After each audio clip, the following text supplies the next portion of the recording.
Next topic आपका operation on real numbers. तो real numbers क्या है आपके? आपने अभी दो टाइप के नंबर्स पढ़े, रैशनल और इरैशनल। रैशनल और इरैशनल को मिला के रियल नंबर बनते हैं। क्लियर? चाहे कोई नंबर रैशनल हो या इरैशनल हो, उसको हम क्या बोलेंगे? Real number. यानी रियल नंबर बेसिकली जो हम नंबर्स देखते आ रहे हैं, चाहे वो रूट की फॉर्म में हो, चाहे डेसिमल्स की फॉर्म में हो, क्लियर, चाहे फ्रैक्शंस की फॉर्म में हो, क्लियर। तो सारे नंबर से मिला के क्या है? रियल नंबर्स है। क्लियर? नाम भी इसलिए लिखा है रियल। रियल मतलब जो हम लिख सकते हैं, जो हम नंबर्स जानते हैं बेसिकली। ठीक है? रियल के अलावा क्या होता है? Imaginary, that you will study in class 11th। ठीक है? इमेजिनरी हम क्लास 11th में पढ़ेंगे। नाउ अब इसके बाद आपका अब ऑपरेशंस। ऑपरेशंस क्या है मैथ्स की टर्म्स में? साइंस की टर्म्स में तो पता है ऑपरेशन करना, बट मैथ्स की टर्म्स में ऑपरेशंस का मतलब क्या है? आपके चार ऑपरेशन मैथ्स में कौन कौन से हैं? एडिशन, सब्ट्रैक्शन, मल्टीप्लिकेशन और डिवीजन। ठीक है?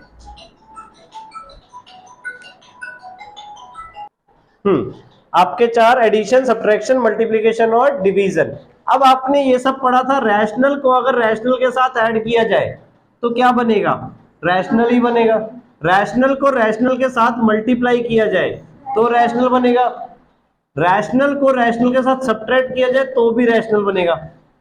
बट रैशनल को रैशनल के साथ डिवाइड किया जाए तो क्या रैशनल बनेगा? इसमें नहीं थी कंडीशन। क्यों?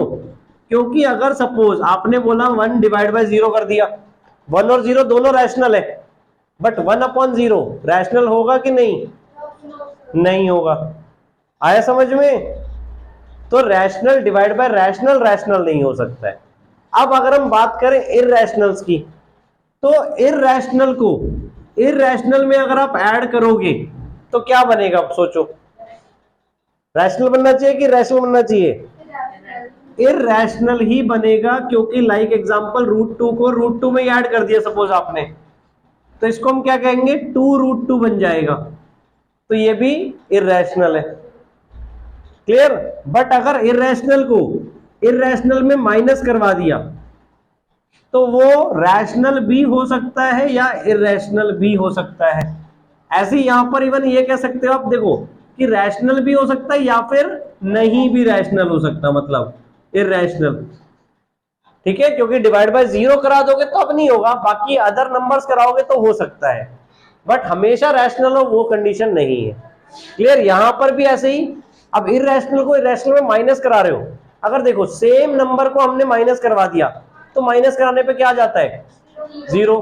तो वहां पे तो वो रैशनल बन जाएगा 0, बट जरूरी नहीं आपने सेम को ही कराया हो, किसी और को करा दिया तो क्या रहेगा? तब इररैशनल ही रहेगा।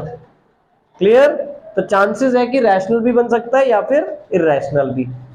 इररैशनल को इररैशनल के साथ मल्टीप्लाई कराएं हम तो क्या हो सकता है? अगेन रैशनल और इररैशनल दोनों बन सकते हैं बेटा। इवन सेम चीज इररैशनल को अगर हमने इररैशनल से डिवाइड करवाया तो अगेन रैशनल इररैशनल दोनों बन सकते हैं। ठीक है? अभी हम एग्जांपल्स वन बाय वन सबके ही देखेंगे।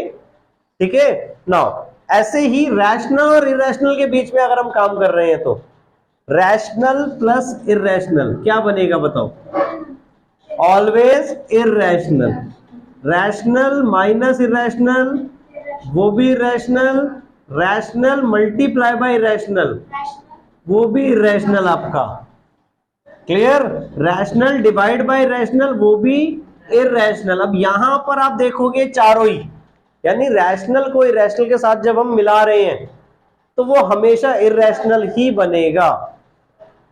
क्लियर? यहां पे रैशनल इररैशनल कुछ भी डिसाइड हो सकता है, बट वहां पे हमेशा इररैशनल ही रहेगा। फॉर एग्जांपल 2 आपका क्या है? रैशनल है, आप सबको पता है। इररैशनल सपोज हमने √2 ले लिया, तो 2 प्लस √2 करेंगे तो क्या बनेगा? इररैशनल।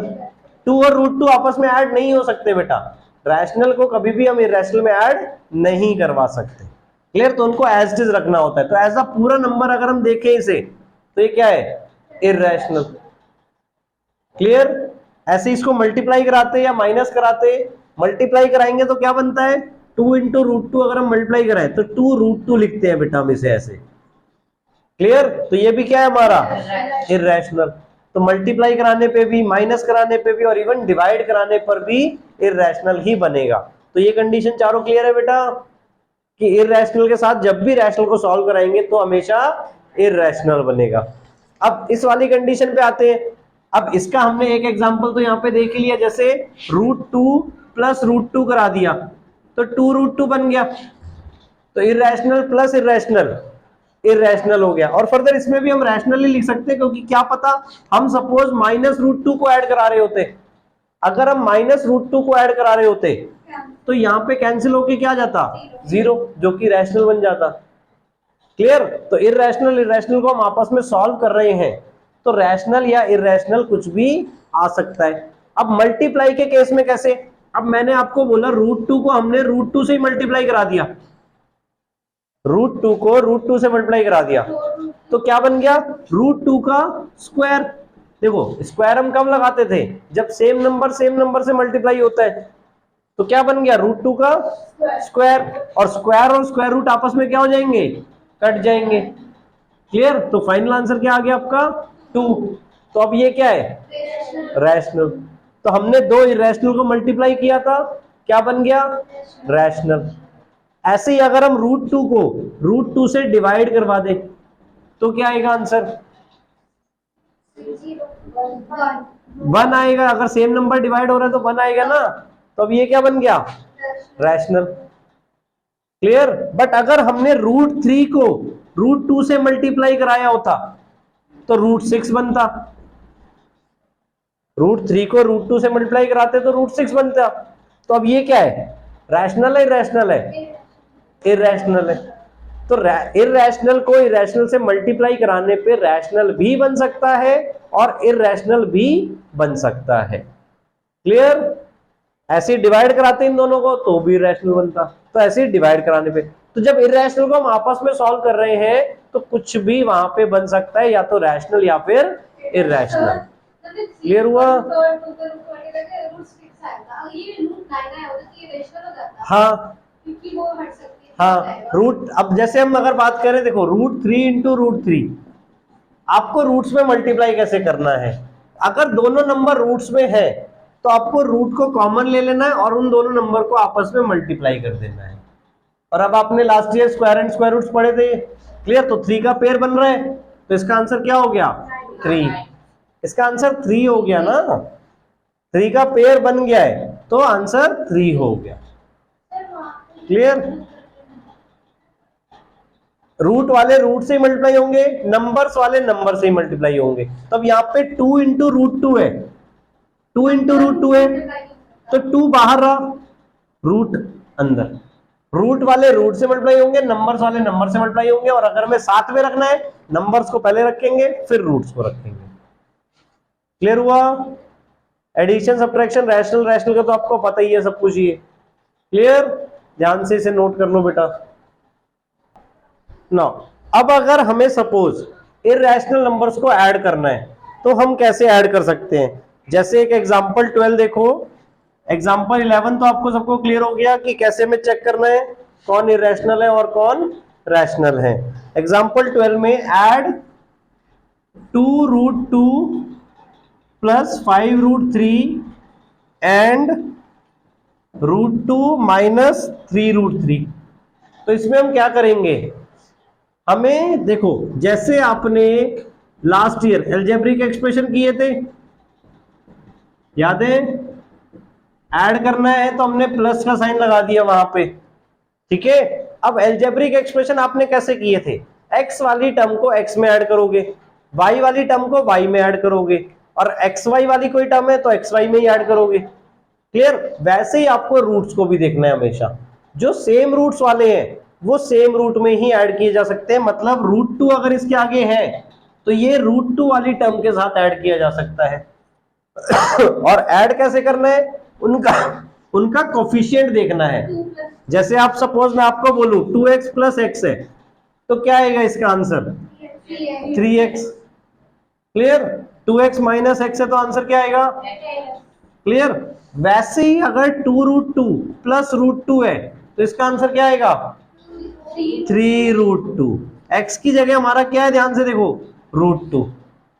आया समझ में? इसका जो कोफिशिएंट है, अगर यहां पर कुछ नहीं है तो हम 1 मानते हैं, तो हमें 2 + 1 आगे के जो नंबर्स है उनको ऐड करना है। हाँ, क्लियर? तो हमारा क्या आ गया, अब इन दोनों को ऐड किया तो 3√2, और ये √3 वाले हैं तो ये आपस में होंगे, तो क्या हो जाएगा? 5 - 3 2√3, और ये दोनों आपस में डिफरेंट है तो ये ऐड नहीं हो सकते। अब जैसे आपको अगर एक्सप्रेशन मिला हुआ है 2x + 3y + 3x, तो आप x वालों को ही ऐड करोगे, ऐसे आंसर छोड़ दोगे। क्लियर? ये थोड़ी ना कि 5 और 3 को भी लास्ट में आपको करना है, नहीं ना। अगर उनके साथ वेरिएबल्स अलग अलग है, लाइक टर्म्स नहीं है, तो हम सॉल्व नहीं कर सकते। सिमिलरली यहां पर भी आया समझ में? बट x को y से मल्टीप्लाई जरूर कर सकते थे, वैसे ही रूट में भी हम मल्टीप्लाई जरूर कर सकते हैं। मतलब अगर इनके बीच में अगर कभी मल्टीप्लाई लिखा होगा तब हम इनको आपस में मल्टीप्लाई कर सकते हैं। क्लियर? तो इसको आप एज अ वेरिएबल लेके ही चल सकते हो। क्लियर हुआ? नाउ एग्जांपल 13 इसी तरह, मल्टीप्लाई 6√5 बाय 2√5। तो यहां पर हमें क्या करना है? अब देखो, मल्टीप्लाई का मतलब सिंपल मल्टीप्लाई करना है। सो 6√5 मल्टीप्लाई 2√5, तो क्या करेंगे? नंबर को नंबर से, रूट्स को रूट से, तो 6 2 12, √5 × √5 अभी मैंने बताया था, देखो √25 बनेगा जो कि 5 आ जाएगा। अब इसके लिए सिंपल सी ट्रिक याद रखो, अगर सेम रूट से मल्टीप्लाई हो रहे हैं तो वो फाइनली नंबर ही बन जाएंगे जो वो नंबर है। मतलब अगर मैं आपको बोलूं √101 multiply by √101, so it's answer is 101। ठीक है, यही आंसर आ जाएगा आपका। क्लियर? तो ऐसे ही 5 आ गया और फाइनल आंसर क्या हो जाएगा? अब देखो, ये दोनों क्या बन गए? नंबर्स। नाउ अब ये मल्टीप्लाई हो सकते हैं, तो ये मल्टीप्लाई होके क्या आ जाएगा? 60। क्लियर हुआ? ऐसे डिवाइड 8√15 बाय 2√3। अब हमें डिवाइड करना है, तो डिवाइड में भी सेम चीज, नंबर को नंबर से, रूट्स को रूट से।